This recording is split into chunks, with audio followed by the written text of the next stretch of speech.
It is true that Christianity has adopted many of the best values of humanity, but they don't belong to Christianity, or indeed to any other religion. I think it would be very sad if it were true that you really did need religion in order to be good. Because if you think about it, what that would mean would be either that you get your morals and your values from the Bible or the Quran or some other holy book, or that you are good only because you're frightened of God, because you don't want to go to hell or you do want to go to heaven.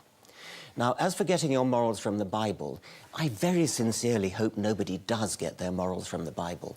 It's true that you can find the occasional good verse, and the Sermon on the Mount would be one example, but it's lost amid the awful things that are dotted throughout the Old Testament, and actually throughout the New Testament as well, because the idea, the fundamental idea of New Testament Christianity, which is that Jesus is the Son of God who is redeeming humanity from original sin, the idea that we are born in sin, and the only way we can be redeemed from sin is through the death of Jesus. I mean, that's a horrible idea. It's a horrible idea that God, this paragon of wisdom and knowledge, power, couldn't think of a better way to forgive us our sins than to come down to earth in his alter ego as his son and have himself hideously tortured and executed so that he could forgive himself. Here we have this phenomenally sophisticated information processor, which is the cell. Am I really to believe that that information processing capacity simply came about by the laws of nature and random processes without a mind? Yes. Well, absolutely. I find that impossible to believe as a mathematician. I know you do. This is called the argument from personal incredulity. I, as an atheist, my friends as atheists, lead thoroughly worthwhile lives, in our opinion, because we stand up, look the world in the face up to the fact that we are not going to last forever. We have to make the most of the short time that we have on this planet. We have to make this planet as good as we possibly can and try to leave it a better place than we found it. Now, to some degree, you've already answered this, but there is a follow-up question. I'm going to go to that now. It's from Rebecca Ray. Okay, my question for you today is, without religion, where is the basis of our values? And in time, will we perhaps revert back to Darwin's idea of survival of the fittest? Richard Dawkins, you can answer that and I'll bring in Cardinal Pell. I very much hope that we don't revert to the idea of survival of the fittest in planning our politics and our values and our way of life. I've often said that I'm a passionate Darwinian when it comes to explaining why we exist. It's undoubtedly the reason why we're here and why all living things are here.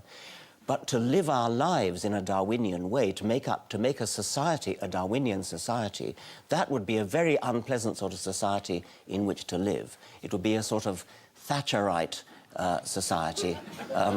And we want to, I mean, in a way, I feel that one of the reasons for learning about Darwinian evolution is as an object lesson in how not to set up our values and our social lives. Now, in the case of the cosmos, freak accident or design, the point that I've made over and over again is that even if we don't understand how it came about, it's not helpful to postulate a creator, because the creator is the very kind of thing that needs an explanation.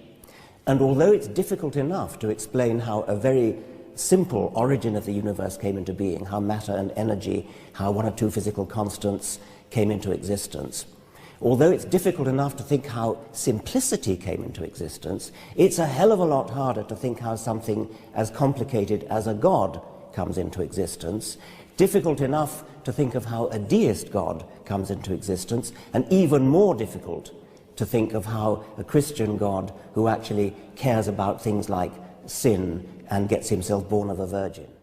Why we exist, you're playing with the word why there. Science is working on the problem of the antecedent factors that lead to our existence. Now, why in any further sense than that, why in the sense of purpose, is, in my opinion, not a meaningful question. You cannot ask a question like, why do mountains exist, as though mountains had some kind of purpose. What you can say is what are the causal factors that lead to the existence of mountains, and the same with life and the same with the universe.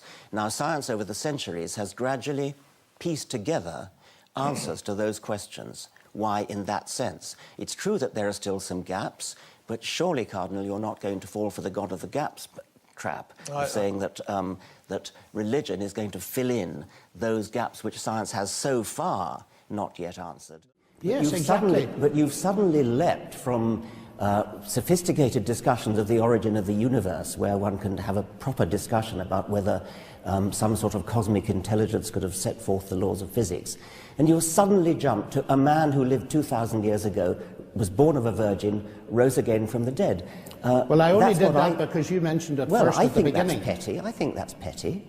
By comparison with the grandeur of the universe. I mean, to put my point again, do you really think that the creator of this magnificent edifice of the universe, the expanding universe, the galaxies, he really couldn't think of a better way to get rid of the sins on this one little speck of dust than to have himself tortured? He's the one who's doing the forgiving after all. Couldn't he just have forgiven?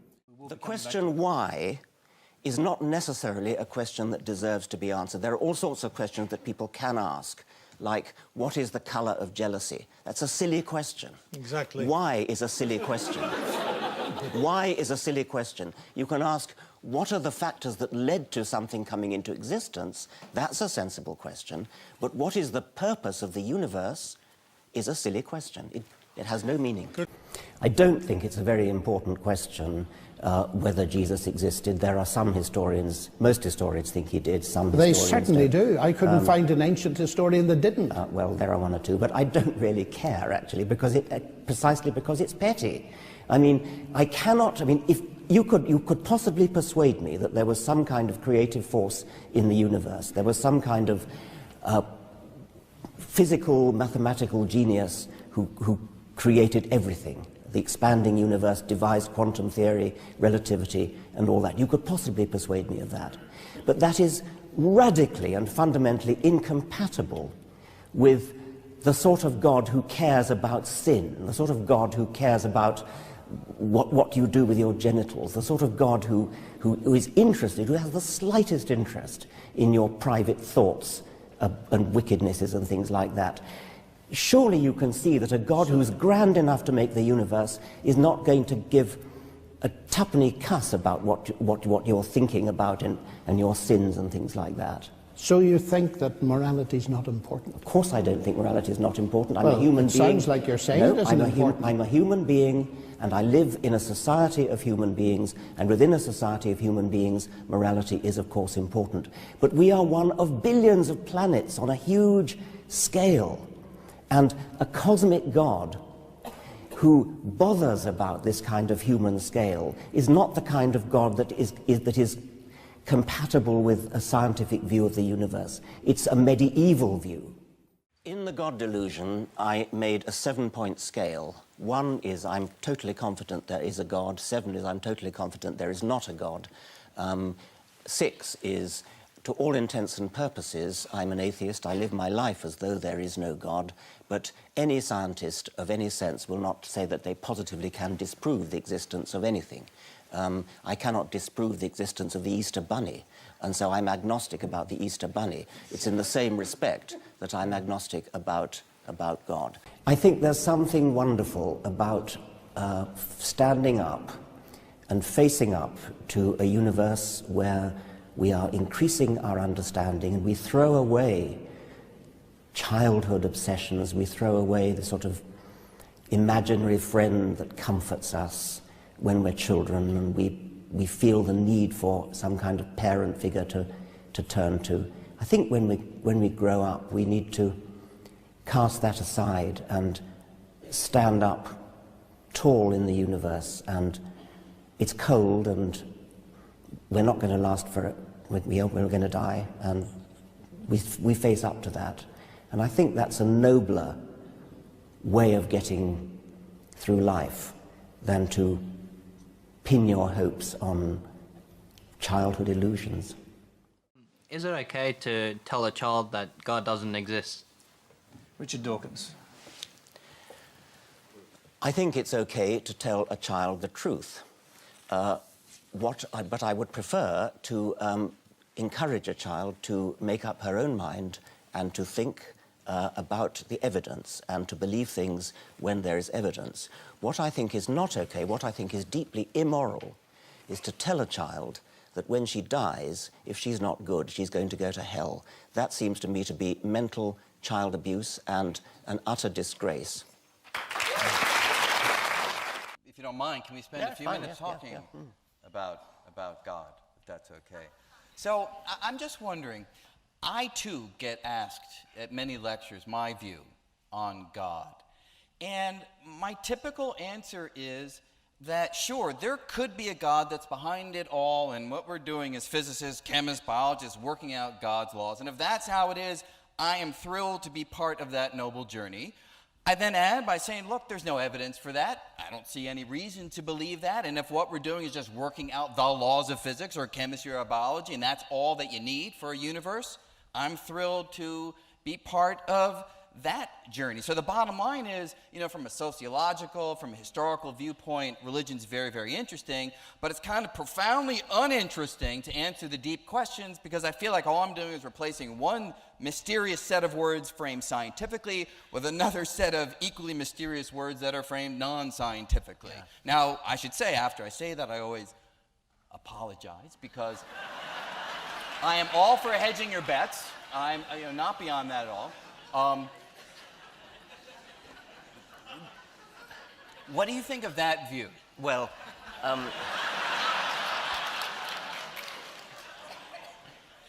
I think that the sort of Newtonian, Newton thought that he was working out God's laws, and he was demonstrating the glory of God's mind when he worked out the laws of mechanics and so on. I'm not so at ease with that as you seem to be, because it does seem to me that if there is a supernatural, superhuman intelligence that worked it all out, in a way that undermines the entire scientific enterprise, because we are, maybe an evolutionary biologist feels this more strongly, the whole enterprise of evolutionary biology is to explain how you get prodigious complexity and design from virtually nothing. I mean, we hand over to physicists when we can go beyond the virtually nothing to the absolutely nothing. But if you start from quite an advanced level, bacteria, and work up to mammals and humans, we have a working theory which we know is true, which explains how you can go from great simplicity to prodigious complexity, and finally to the sort of complexity which is capable of designing things, of creating things, of working out how to do things. Well, if you are suddenly going to insert a designing machine, a creator, an intelligence at the root of the universe, you've just undermined your entire enterprise, because your entire enterprise has been to explain how you get to something complicated enough to do design. I think that religion teaches people to stop questioning. I'm sure you disagree with that, but the way I see it, it is such a privilege to be born at all. It's a very improbable event that either of us were born. We have the privilege of being in this universe for a few decades, and during that time it is an enormous privilege to be able to understand something about the universe in which we live, why we're here, why we were ever born, where we come from. And I think that is such a wonderful thing to be able to do that I am hostile, I can get angry about competing accounts which seem to me to not encourage that kind of questioning, but instead to say, this is how it is, it's all written in the Holy Book, it was written 2,000 years ago, and that's the end of it. I think that deprives people. I think that is such a belittling, a demeaning view of the universe, and I think it's tragic that children are brought up with that when they could be brought up in a more open-minded way. So that's one reason for the anger. The other reason we've touched upon, it is that I do think that faith, unsupported by evidence, is a lethal weapon. Not, doesn't have to be, of course it doesn't have to be, but it can be. It's a weapon because possibly unscrupulous people can get hold of often young men and use them as weapons, use them as human bombs. And the only reason they can be deployed as human bombs is that they have been brought up from childhood onwards to believe implicitly, without question, that whatever the particular religion is, the details don't matter. The point is that they do believe that it is the will of God that they should detonate themselves and blow up a busload of people or blow up a skyscraper in New York. I don't think that any kind of reasoned argument would do that to people.